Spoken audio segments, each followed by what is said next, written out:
Witam Was, kochani, serdecznie w kolejnym filmie na moim kanale. Z tej strony Marta, kanał Million Lashes, i chciałam Was bardzo serdecznie zaprosić na kolejne nowości perfumowe.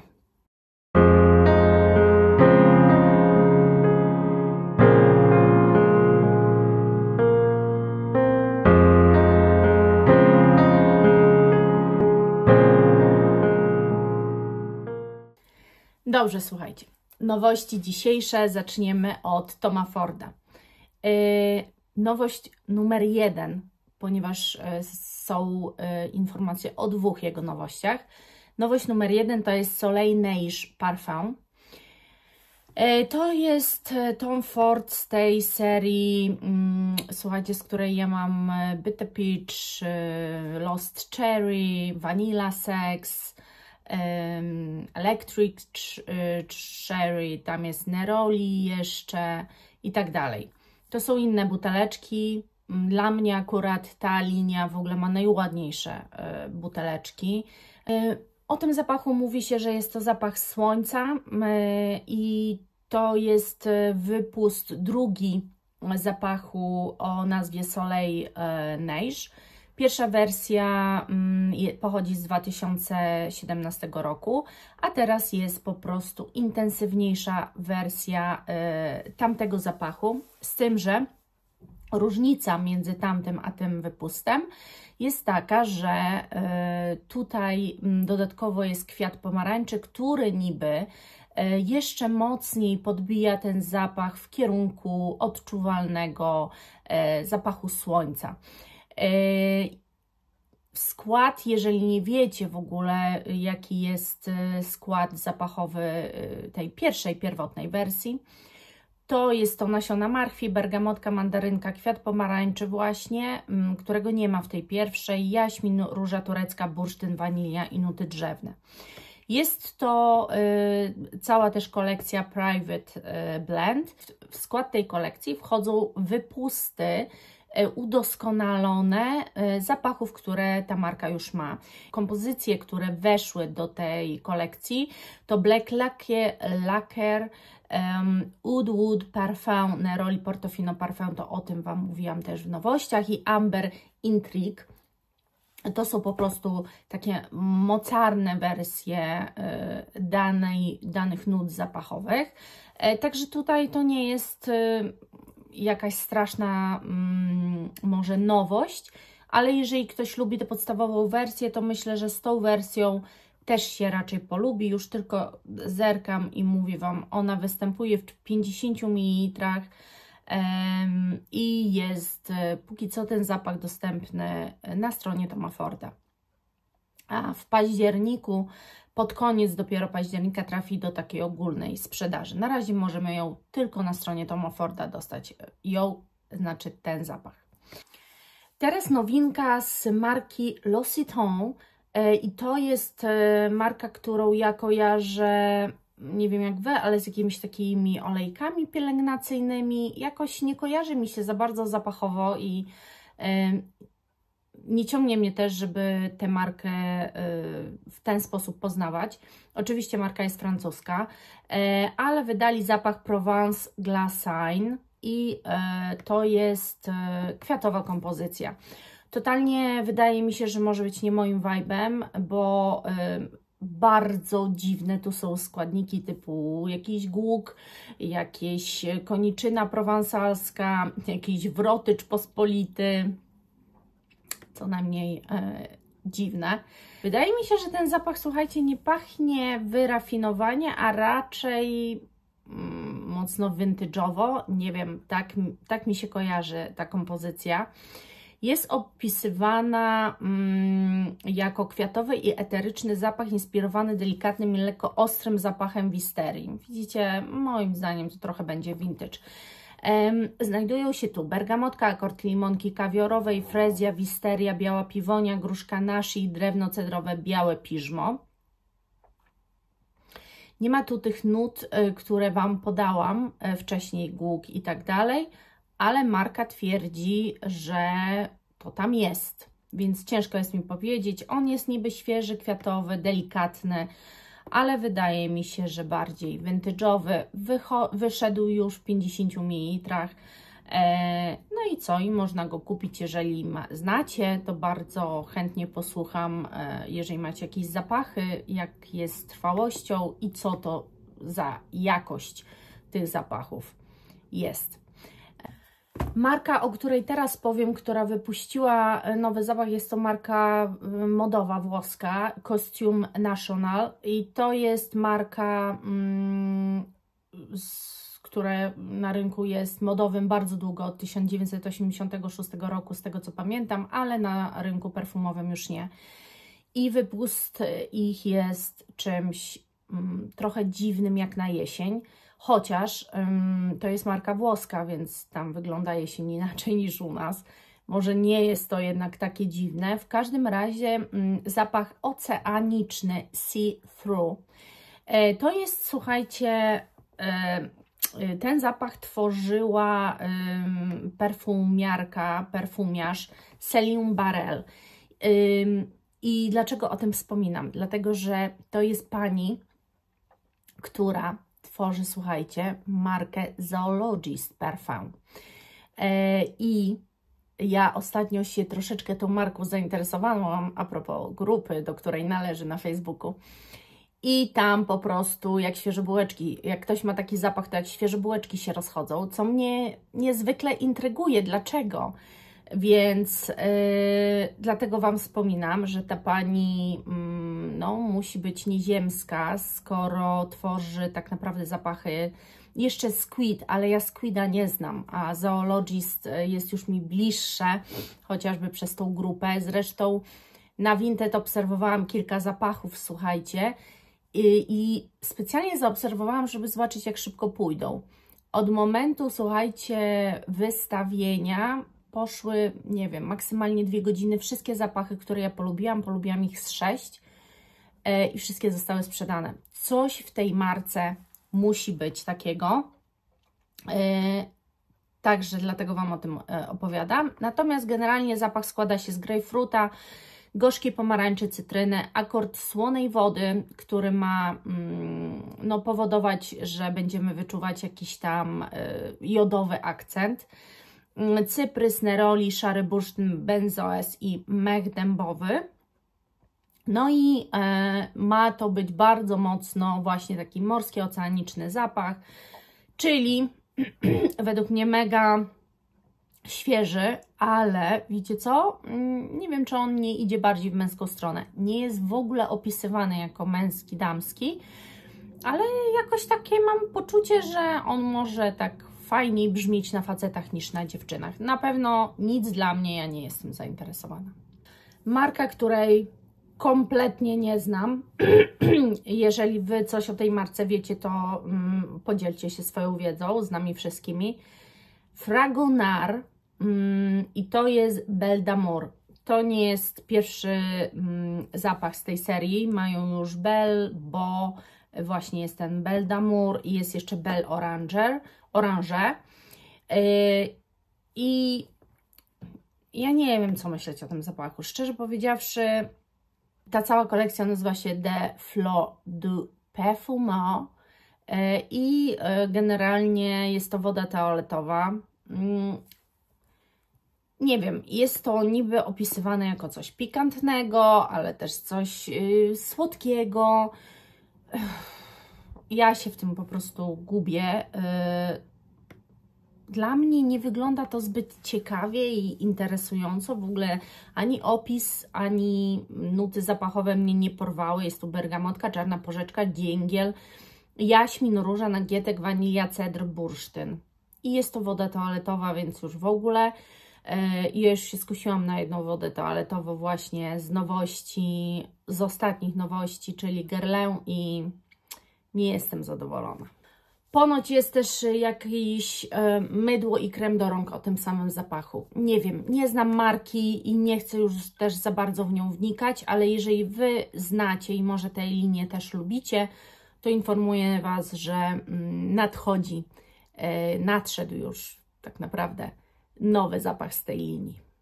Obiecałam też Wam powiedzieć, że będzie jeszcze jeden nowy wypust Toma Forda i w sumie nie wiem, jak to wyszło, ale już Wam o nim niejako powiedziałam, ponieważ właśnie ten Amber Intrigue, o którym powiedziałam, że ta cała kolekcja ma, to jest nowy wypust, który właśnie wychodzi i ten zapach chyba mnie intryguje, dlatego że, bo tamten to jest taka bardziej świeżynka, nie? Natomiast to jest coś korzennego. Ja ostatnio się lubuję w takich właśnie korzennych sytuacjach, a to jest Dactyl, Olibanum, Cynamon, Vetiveria, drzewo sandałowe, Labdanum, bursztyn. Wydaje mi się, że to będzie coś tak mocnego. Ja chyba mam ochotę na coś tak mocnego. Jak zima wychodzi, jak zima nadchodzi, to ja mam właśnie fazę na takie różne, mocne, właśnie nawet wetyweriowe sytuacje, a już jak czytam, że jest daktyl i cynamon i olibanum, to sobie myślę, kurde, to jest po prostu mega intrygujące i bardzo dobrze, że się nazywa Intrigue, bo mnie ten zapach zdecydowanie zaintrygował, a Wy możecie dać mi znać. Zapach jest już dostępny, 50 ml i jest już dostępny do kupienia. Czas na klasyka. Ponieważ niektórzy z Was wiedzą, że w końcu zdobyłam się na przetestowanie Shalimara wody perfumowanej podstawowej wersji, ale wiem, że jest sporo flankerów i właśnie jeden z nich znowu wychodzi, z tym, że ma to być wersja limitowana i ma on się nazywać Millésime Jaśmin, Jasmine i Jaśmin. I ma to być właśnie bardzo jaśminowa kompozycja, bo jaśmin występuje w głowie. Ma nas uderzać taka cytrusowość na samym początku, dopiero później ma dojść do głosu ta kwiatowość i jest tu opisywany ten zapach jako zapach wykwintny dosyć i taki bardzo elegancki. A ja bardzo się polubiłam z Shalimarem, tą wodą perfumowaną podstawową wersją, z tym, że on ma bardzo dużo też takich nut mydlanych i wydaje mi się, że skoro to ma być jakaś taka mocna wersja jaśminowa, to że on najmocniej może właśnie mydlanie wbrew pozorom wypadać. Ale ja nie powiem, bo ja jestem nim zaintrygowana i to bardzo. W nutach głowy jest bergamotka, nuty zielone, w sercu, a ja powiedziałam w głowie jaśmin, w sercu oczywiście jaśmin. I indyjski jaśmin sambak, włoski jaśmin grandiflorum i w nutach bazy wanilia i piżmo. Fajnie też, że, ale chyba każdy ten Shalimar jest na wanilii, tak z tego co kojarzę. Oczywiście możecie mnie poprawić, bo ja nie wszystko muszę pamiętać. Powiem szczerze, opis jest ogólnie przepiękny, całe te otoczenie tego marketingu jest super. Też muszę przyznać, że markę Guerlain ja siłą rzeczy pokochałam i jest to taka marka, do której myślę, że mogę w ciemno walić po każdy zapach, bo naprawdę chyba nie za bardzo jest coś, co mi jakoś tam szczególnie nie pasuje. I Shalimar to jest taka, w ogóle ta buteleczka, to wszystko to jest taka wykwintność złotego płynu, mam wrażenie. Także ja tutaj jestem zainteresowana, a Wy możecie mi dać znać, co Wy o tym myślicie. Flakony będą wyszły 50 ml. Synuś, przestań chrapać, synek chrapie. No i co? I już jest dostępny, także ja się zainteresuję, zobaczę w jakiej są cenie, czy gdzieś może ktoś już coś ma i są możliwe jakieś odlewki, ale generalnie jest to coś, czym jak najbardziej ja jestem zainteresowana. Teraz kompozycja, która niby jest uniseksem, ale sama marka opisuje ten zapach jako jednak bardziej męski i ja się skłaniam ku temu, że to jest zapach jednak dla mężczyzn. Dlaczego? Chodzi o Juliette Hezegan Ex Vetive. Vetiveria tu gra pierwsze skrzypce. Jest to tak skomponowany zapach, że są 3 rodzaje vetiverii z Indii chyba, Indonezji i skądś jeszcze, zaraz Wam powiem, i z Haiti. Vetiveria z tych 3 regionów znajduje się w sercu. Vetiveria, jak wiemy, daje bardzo dużą ziemistość zapachowi. I da się zrobić z wetiverią zapach damski, bo przykładem jest L'Interdit od Givenchy. Natomiast wydaje mi się, że tu w sercu dominuje ta wetyweria i tu nie ma za bardzo nic innego. Faktem jest, że na początku uderza nas na pewno, bo znajduje się bergamotka i cytryna, więc mocna cytrusowość tego zapachu. Natomiast ona prawdopodobnie bardzo szybko przechodzi w taką ziemistość. No i bazą jest ambroxan i piżmo, więc też coś, co fajnie podbija ziemistość, nie ułagadza w żaden sposób, nie zmienia jej zapachu, tylko jeszcze mocniej podbija. Więc jest to taki mocny, męski moim zdaniem zapach. I jest on dostępny w pojemnościach 7,5 i 100 ml, dziwnych, ale okej. Póki co jest dostępny tylko na Juliette Hezegan, ich oficjalnej stronie, a kiedy pójdzie już do dystrybucji, tego jeszcze nie wiemy. Chciałabym tutaj też wspomnieć o marce Glossier.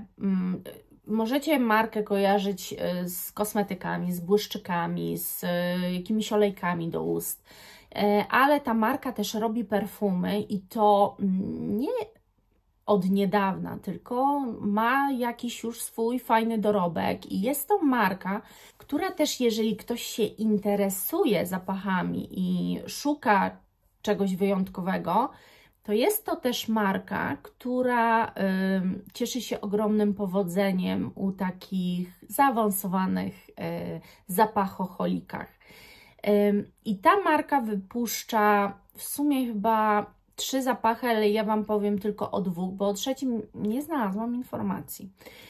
Ale widziałam na ich stronie, że wypuszcza 3 zapachy. No ale dobrze, już powiem Wam o 2 i tyle, no bo musiałam się na szybko przygotować do tego filmu, nie będę tego ukrywała. Gdybym miała więcej czasu, bardziej bym poszperała i pewnie bym znalazła wszystko na temat tego jeszcze 3. zapachu, ale powiem Wam na razie o 2. I jednym z nich to jest Urève. I to jest, słuchajcie, zapach, który ma być owocowy, migdałowy, pudrowy, irysowy, słodki, orzechowy, taki niby coś dla mnie, ale ma to być unisex, chociaż ja uważam, że czekolada, czy takie orzechy, czy tego typu w ogóle zapachy pasują faktycznie też i facetom. Opisywane są ogólnie wszędzie, gdzie nie szukałam, jako kwiatowo-owocowe. Natomiast jest tam ambroxan i ambrette, które właśnie, ambrette szczególnie, taki orzechowy wydźwięk może dać temu zapachowi. Jest jakiś krem maślany, to też jest takie trochę jakby gourmandowe, migdał, irys, drzewo sandałowe i śliwka. Nie wiem, ale ten zapach do mnie przemawia. Naprawdę, ten zapach mega do mnie przemawia. Jest tu jakby wszystko. W ogóle taki migdałowy też zapach. To poczekajcie, bo ja znam chyba Fame, tak? Z Paco Rabanne, Fame. To jest taki migdałowy, tam się wyczuwa migdał. A tu, no wszystko tu do mnie przemawia. Ta śliwka, w ogóle irys, który właśnie nadaje na pewno pudrowości temu zapachowi. Irys tak właśnie działa. No, ja jestem, powiem szczerze, że zainteresowana. Jestem zainteresowana i jeżeli gdzieś udałoby mi się dorwać jakąś odlewkę czy cokolwiek, bo ja nie mówię tu o kupowaniu całych flakonów, ale jakąś odlewkę, to jak najbardziej. A drugi taki zapach z tej marki jeszcze to jest Judo.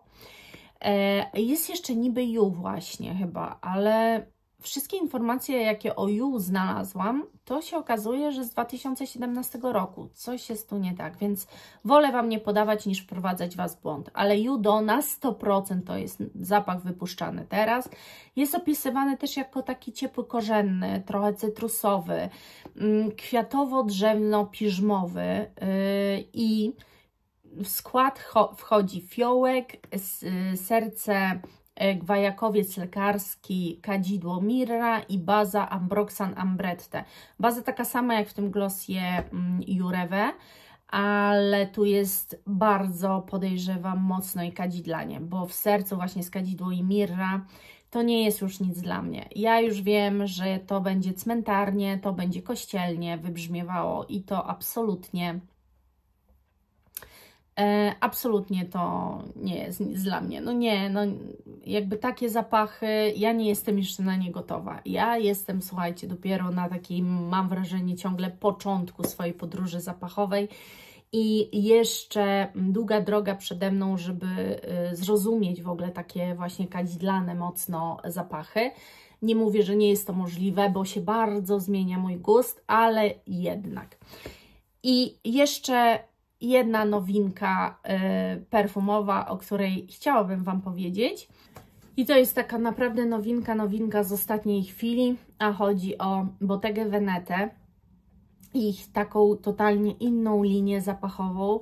Buteleczki zaprojektowane zgodnie z budowlami weneckimi.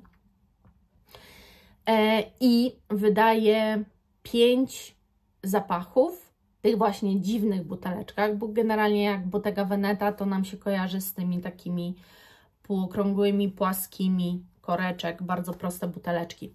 No to jest bardzo mocno odbiegające od prostoty.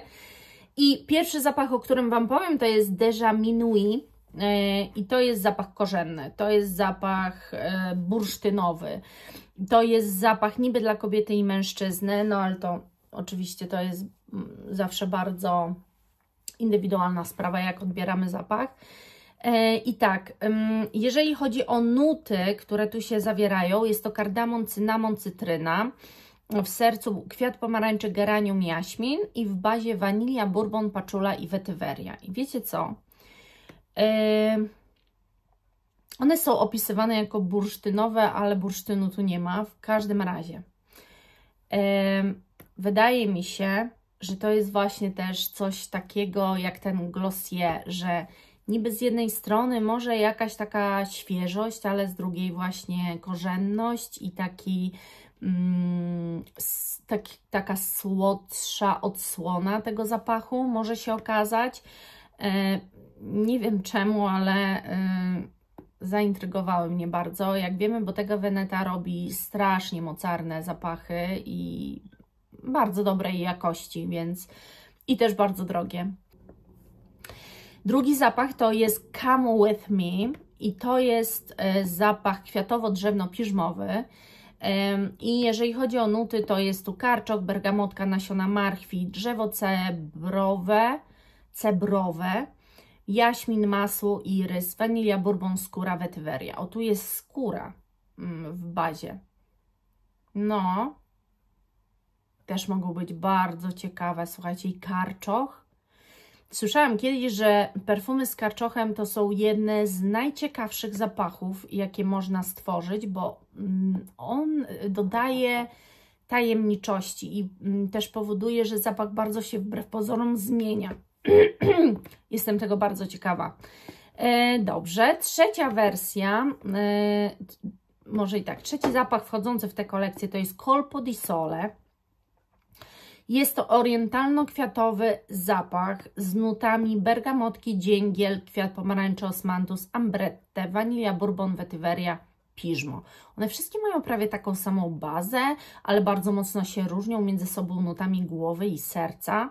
Wydaje się to być taka dosyć ciekawa kolekcja, ale kolejny zapach to jest Aqua Sail. I to jest już zapach drzewno-wodny, to jest na pewno już świeży. Jest mandarynka, jagoda jałowca, czarny pieprz, osmanthus, galbanum, sól morska, masło, irys, hiszpańskie labdanum, wetyweria, piżmo. O, zmieniło się zamiast wanilii hiszpańskie labdanum.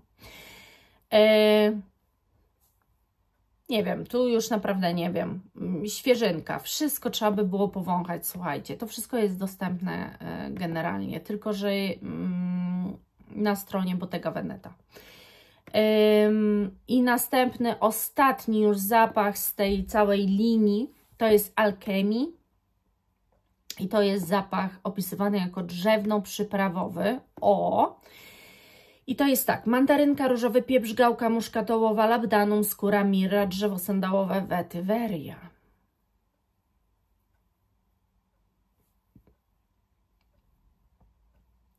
Jakby to tak najdelikatniej powiedzieć, to chyba to jest najciekawsza kompozycja, może właśnie dlatego, że przyprawowa, a mamy jesień i jakoś po prostu teraz do mnie to przemawia, a nie jakieś wodne nuty. Przecież ja i tak teraz bym tego nie używała, bo ostatnio rozkminiłam, że lubię coś otulającego i po prostu latem lubię co innego, a jesienią i zimą lubię co innego i tak będę po to sięgać, co lubię. I już.